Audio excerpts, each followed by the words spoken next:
So the key result that you've come up with is that force calculation. So when you calculated the size of the force that one object exerts on the other, what did we notice about that size, those sizes? They were the same. They were indeed the same size. Most people were predicting that the truck would exert a larger force than the smart car. So for most of us, this is a very surprising result. And so we have to be very careful to interpret these results so that we can make sense of them. So if these forces are in fact the same size, why do we notice such different results when the truck collides with the smart car? Great. So the mass is the key factor in our understanding of Newton's second law. So when we see something like this happening, are we seeing the forces?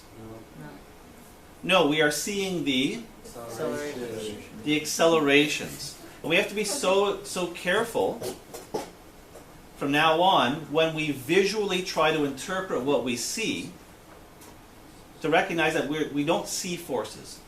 To see the forces, we hook up our force probes and we'll be able to graph the force values as these collide. So let's do that. So here's our smart car, here's our smart car, here's our truck, and if Gina would mind hitting the start button there, let's see what the force sensors show. Here we go. And take a look at the result. So one graph is showing the size of the force that the truck exerts.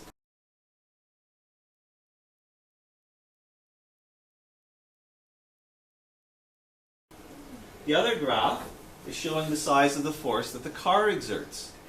What do you observe about these results? The forces are the same size. So that is about the same as that. And what else do you notice? It's kind of like a mirror image, isn't it? When this force is positive, this one is negative. So this is showing something very important about what's happening when these two objects collide and interact. So they are exerting forces on one another that are equal in size, but opposite in direction.